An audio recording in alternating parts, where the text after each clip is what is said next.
When it comes to the NEET aspirants 80 से लेकर 90% जो नीट एस्पिरेंट्स है ना, उनको केमिस्ट्री अच्छा आता है, उनको बायोलॉजी अच्छा आता है, लेकिन जहां पे वो लैग करते हैं ना, that is nothing but we say physics. और जिस बंदे को फिजिक्स में स्कोर करना आ गया वो मेडिकल कॉलेज पहुंच गया। 2 से लेकर 3 क्वेश्चन फिजिक्स में वो ऐसे पूछते हैं ना जो ना आउट ऑफ द बॉक्स होते हैं, आउट ऑफ द सिलेबस नहीं होते, आउट ऑफ द एनसीईआरटी नहीं होते, लेकिन आउट ऑफ द बॉक्स होते हैं। और जो बंदा उसको कर पाता है वो 720 में से 720 लाता है, और वही बंदा 180 में से 180 फिजिक्स में लेकर आता है। जब भी आपको नोट के ऊपर नजर पड़नी चाहिए ना, जब आपको डायग्राम आपको दिखे ना, आपको पूरा का पूरा कंसेप्ट नहीं पढ़ना होना चाहिए। उस वाले टाइम पे डायग्राम दिखे, सारा का सारा कंसेप्ट डायग्राम से रिवाइज होना चाहिए। आपको 100 में से 70 नंबर आ गए, 30 नंबर नहीं आए, उस 30 नंबर का एनालिसिस करना है, मुझे क्यों नहीं ये वाले नंबर आए, और मेरे को चेक करना है सर क्यों, what is the reason behind that. Alright people, I believe everybody is doing great, nice and absolutely fine.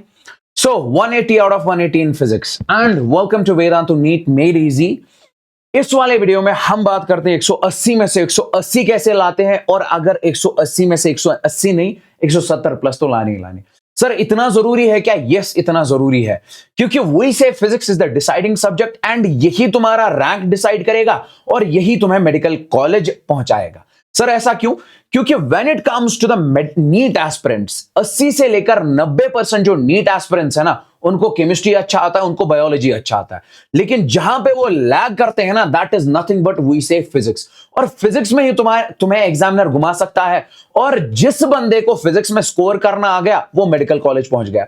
सो बहुत सारे स्टूडेंट्स मुझे ये भी पूछते हैं, sir is it possible for me to crack NEET with only just 2 subject? No, तभी तो physics रखा है ना। Physics is the deciding subject. बहुत कम लोगों को आता है, और जिसको आता है वो मेडिकल कॉलेज के अंदर पहुंच जाता है। सो 170 प्लस कैसे लाए, 180 में से 180 कैसे लाए, ये आज इस वीडियो में एग्जैक्टली डिस्कस करेंगे। टू द पॉइंट बात करूंगा, इधर उधर का फालतू बकवास कुछ भी नहीं होगा। So make sure you subscribe to the channel as soon as possible. Now see, first and the foremost thing is, सबसे पहले कुछ कॉमन क्वेश्चंस जो कि ये स्टूडेंट लोग पूछते रहते हैं। Is it possible to score 180 out of 180 in NEET physics? 110%। क्यों सर? क्योंकि बहुत सारे स्टूडेंट्स ने ऐसे लाके दिखाया, तो तभी मैं बोल रहा हूं यस इट इज पॉसिबल। अब बात आती है, sir is it possible to score 180 out of 180 limited time?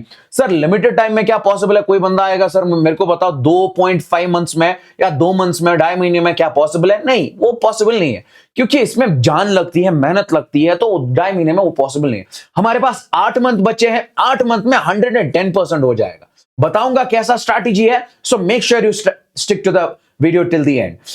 Do you need to go beyond NCERT syllabus to score 180 out of 180? NCERT syllabus से बाहर जाना पड़ेगा क्या 180 में से 180 लाने के लिए? नहीं, लेकिन हाँ कुछ क्वेश्चन के पैटर्न ऐसे फॉलो करने पड़ेंगे जिससे तुम्हारा 180, क्योंकि हर किसी नीट एग्जाम है ना 2 से लेकर 3 क्वेश्चन फिजिक्स में वो ऐसे पूछते हैं ना जो ना आउट ऑफ द बॉक्स होते हैं, आउट ऑफ द सिलेबस नहीं होते, आउट ऑफ द एनसीईआरटी नहीं होते, लेकिन आउट ऑफ द बॉक्स होते हैं। और जो बंदा उसको कर पाता है वो 720 में से 720 लाता है, और वही बंदा 180 में से 180 फिजिक्स में लेकर आता है। तभी हम बोलते हैं जेईई मेंस के कुछ सिलेक्टेड क्वेश्चंस लगाने, भाई उनसे हमारा काम बन जाएगा। एंड उसके बाद, is coaching necessary to score 180 out of 180? देखो, मैक्सिमम नंबर ऑफ केसेस में मैं बोलूंगा 80%, 90% केसेस में मैं बोलूंगा हाँ, कुछ परसेंट एक आधा होगा जिसने खुद ही लगाया होगा, तो वो अलग चीज है। Is it worth aiming for perfect score in physics? क्या ये वर्थ है फिजिक्स में परफेक्ट स्कोर लाना? Definitely yes.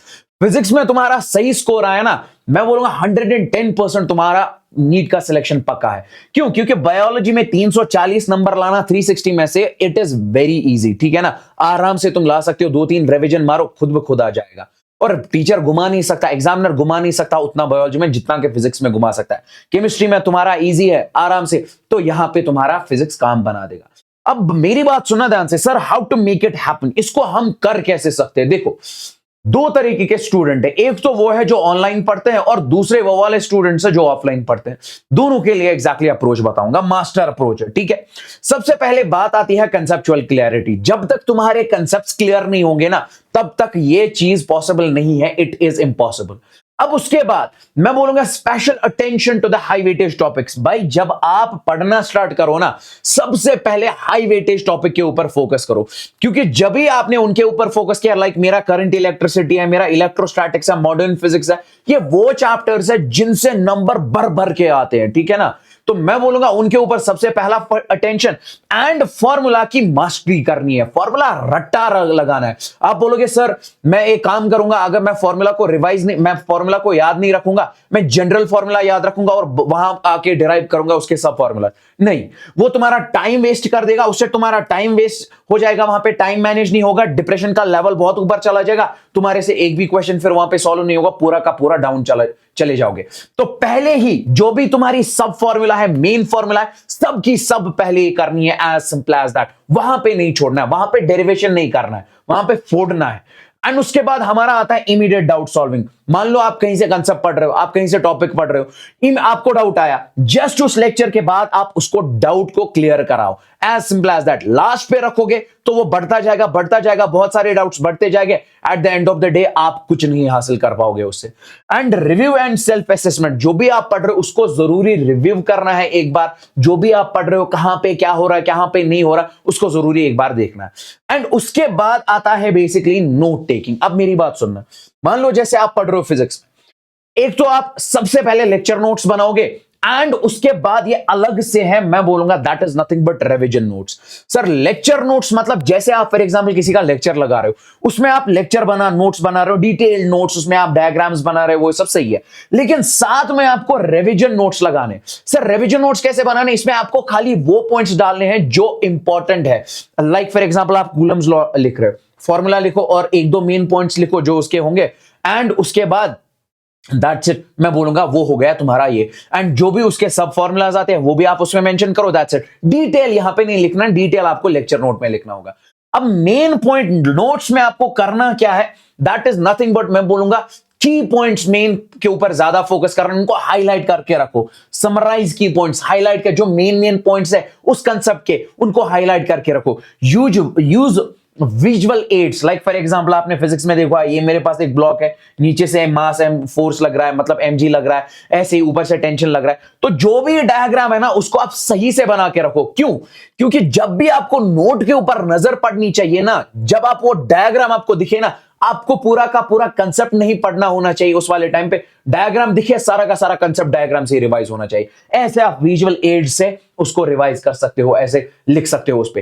And add personal insights and explanations, like for example आप 1 घंटे से कोई कंसेप्ट पढ़ रहे हो किसी टीचर के पास, अब उसकी लैंग्वेज आपको याद नहीं रह रही है, तो उसको अपनी लैंग्वेज में लिखो और नोट्स में मेंशन करके रखो, क्योंकि जितना आप अपनी लैंग्वेज में उसको लिख के रखोगे ना अपने नोट से, उतना ज्यादा आपको हेल्प मिलेगा कल को पूरे फिजिक्स को रिवाइज करने में, पूरे इवन बायोलॉजी को, इवन केमिस्ट्री को रिवाइज करने में। उसी को बोलते हैं अपने वर्ड्स में, हिंदी में लिखो, अंग्रेजी में लिखो, लेकिन अपने वर्ड्स में लिखो उसकी एक्सप्लेनेशन, तब काम बन जाएगा। अब बात आती है सर कौन से क्वेश्चंस लगाने, कौन से बुक्स लगाने हैं? मैं बोलूंगा सबसे पहले आपको लगानी है एनसीईआरटी के एग्जांपल्स। अब सर इसमें एग्जांपल्स तो बहुत सारे ऐसे हैं जिनकी मैं बोलूंगा कैलकुलेशन बहुत लंबी है, उनको छोड़ दो।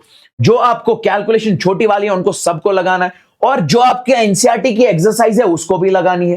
एंड मोस्ट इंपॉर्टेंटली मैं बोलूंगा प्रीवियस ईयर क्वेश्चन से आपको आइडिया लग जाता है कि पैटर्न कैसा आ जाता है बार बार, ठीक है, ये बहुत ज्यादा जरूरी है।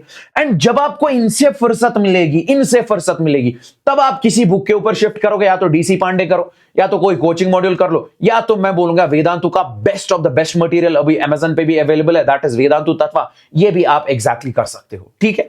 एंड उसके बाद सर प्रैक्टिस जरूरी। मान लो कंसेप्ट्स भी कर लिया, फॉर्मूला भी रट लिए सारे के सारे, अब आपको प्रैक्टिस करनी है। सर प्रैक्टिस ऐसी करो कि variety of questions, like for example आपके पास एक कंसेप्ट है, इस कंसेप्ट में कितने टाइप ऑफ प्रॉब्लम्स बनते हैं वो सारे के सारे आपको लगाने, कितने टाइप ऑफ एक्सपेक्टेड क्वेश्चंस आपको लगता है नीट में आ सकते हैं वो आपको सारे के सारे लगाने।